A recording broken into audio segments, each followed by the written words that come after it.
Narito ang Balitang Pinoy TV.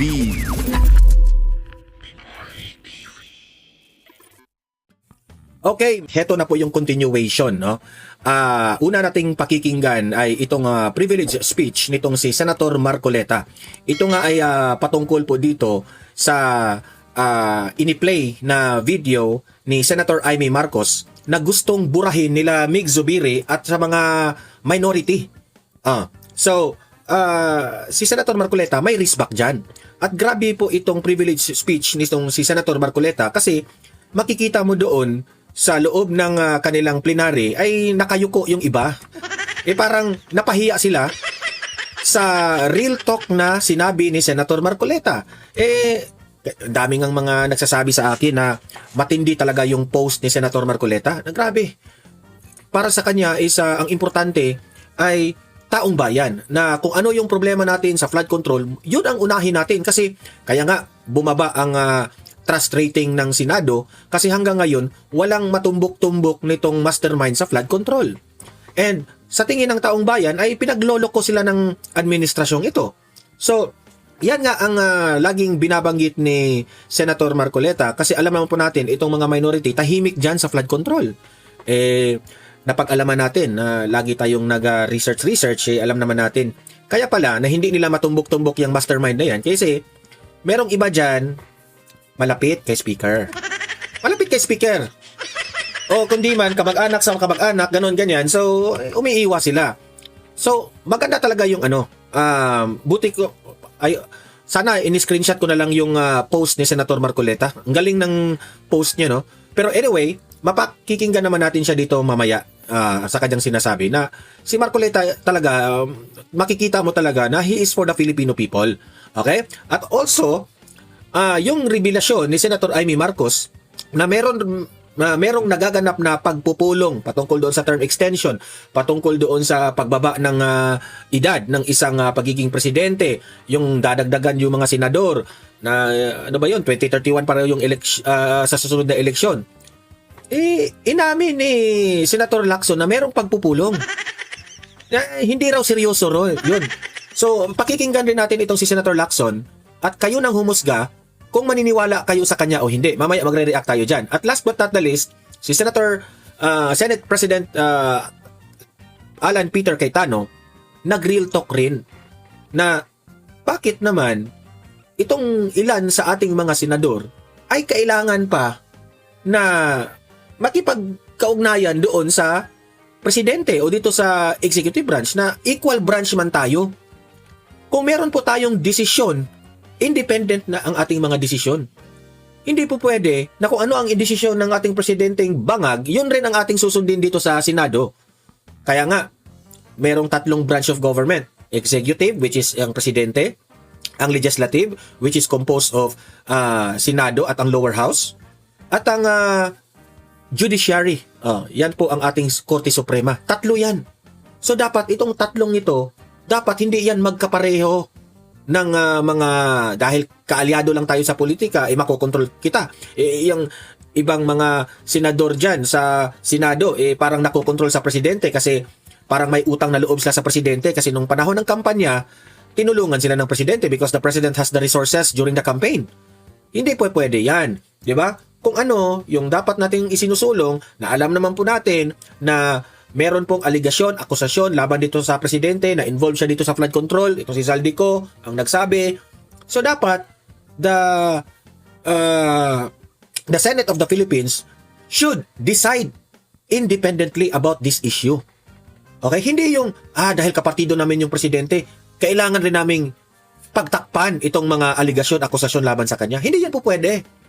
Whether ikaw po ay kapartido nyo o hindi nyo kapartido, ika nga, sabi ninyo lagi ninyong binabanggit ito na no one is above the law. Diba? Hindi yung sinabi ni Erwin na sometimes we have to bend the law. Pero bago ang lahat, paki-like at paki-share muna dito sa ating channel para marami po ang makaalam. At sa mga first time dito nanood sa aking channel, subscribe na po kayo para updated kayo lagi sa mga balita na kagaya nito. Okay? Libre lang yan. Hindi yan bayad sa YouTube. Libre lang yan. Huwag kayong magpauto ng ibang mga vloggers dyan.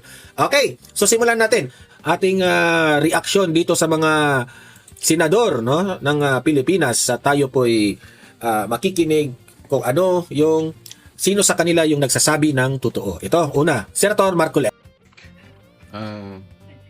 I'd like to be sure if our colleague Senator Lito Lapid will also stand to second the motion. Oh, I mentioned that all the members of the minority, I failed to mention Senator Lito Lapid. I am sure that the good senator from Pampanga would like to associate himself with the motion of Senator Subiri.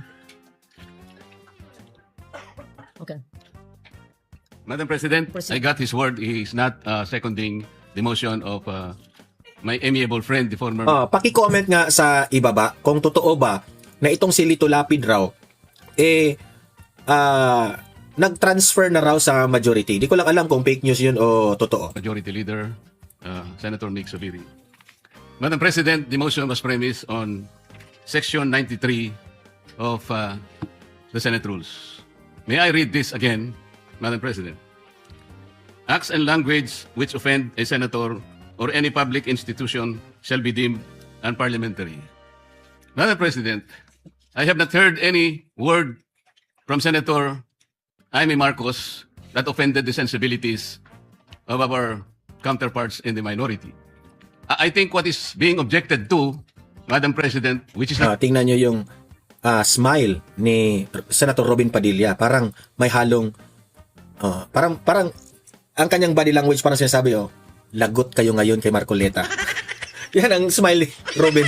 Covered by the rules are the videos that were presented during or before her speech. Pwede ko bang malaman, Madam President, kung yung pinay-strike out, kasama po yung video na nakita natin na kung saan ay nagsasalita ang ating kasama, Senator Risa Ontiveros.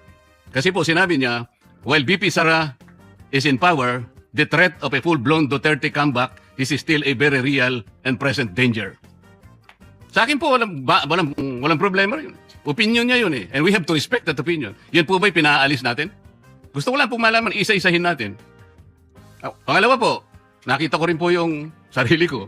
Kasi po, ako'y naanyayahan sa isang television program, tinanong lang po ako, totoo po bang merong connection yung coup? Kasi po, ang tawag coup hindi naman po coup, karaniwang nangyayari po sa buhay ng Senado yun eh. Palitan talaga yan. Maraming beses na po yan. Ang sabi ko po, kasi kinukonekta daw nila sa impeachment. Sabi ko, hindi po siguro. Sabi ko, dahil sa ngayon, 12 kami. Hindi ba kinakailangan naming mag-coup para lamang i-prostrate natin yung impeachment? Palagay ko po, hindi. Yung po bang opinion ko na yun, tatanggalin? Gusto ko lang po malaman. Kasi po, meron pa po nga sinabi, sinungaling. Meron din po nagsabing gano'n eh. Ang ibig ko po sabihin, Madam President, ngayon po nakita natin the vibrancy of democracy in this chamber. Isa-isa po silang nagsalita lahat. Nabigyan ng pagkakataong ipaliwanag ang kanilang panig. Hindi po ba maganda ngayon na nakita ng taong bayan, nagamit nga lang po yung kanyang presentation. Pero naging daan para mapakinggan ng buong mamamayan. At sila na po ang final arbiter, Madam President. Ako nga po eh. Ako nga po. Kailan lang nag-privilege speech ang isa sa atin dito. Habang nagsasalita siya, pinadaan niya ang isang slide na merong isang papel, na merong takip. At pagkatapos, merong nakasulat, care of Congressman Marcoleta, 500. Isang kapirasong papel na tinakpan. Grabe. Nung hindi pinatos ng media, kinabukasan, nagpa-interview siya, hindi minsan, 2 beses. Para lamang ipangalandakan ang importansya ng papel na may takip at merong nakasulat, care of Kong Marcoleta, 500. Nagsalita po siya sa media 2 beses.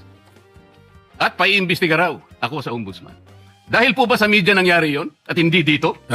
May diferensya po ba? Wala. Walang diferensya yun. Pareho lang yun. Napakasensitibo natin sa ibang banda. Pero hindi natin nakikita ang ginagawa natin on the other hand. Bakit po hindi nasasagot hanggang ngayon yung tanong ni Senador Risa? Bakit po tayo nagkaganito ngayon, Madam President?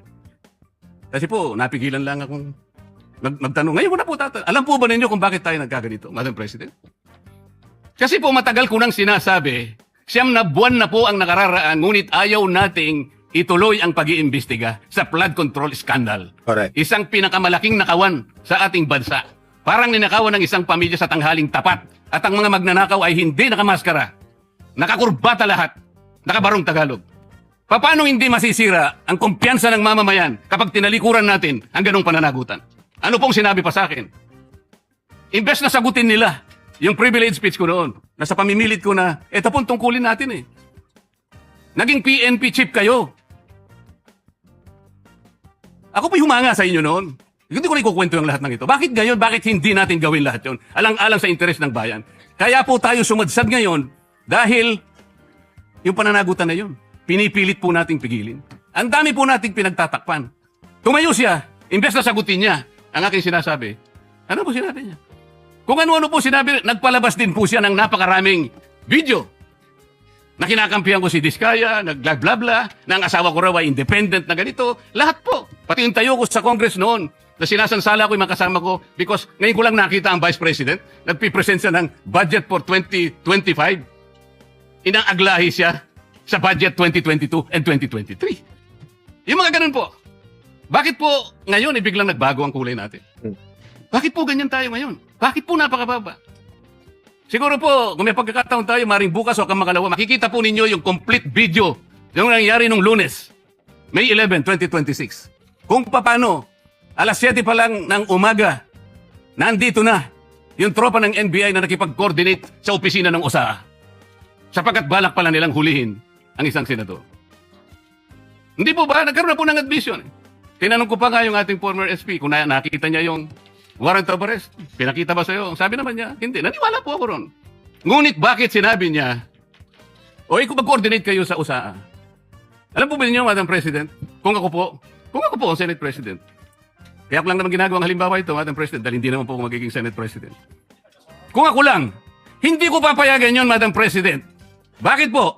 Respeto na lang sa premises ng institusyon na ito. Oh, gawin niyo ang gusto niyong gawin.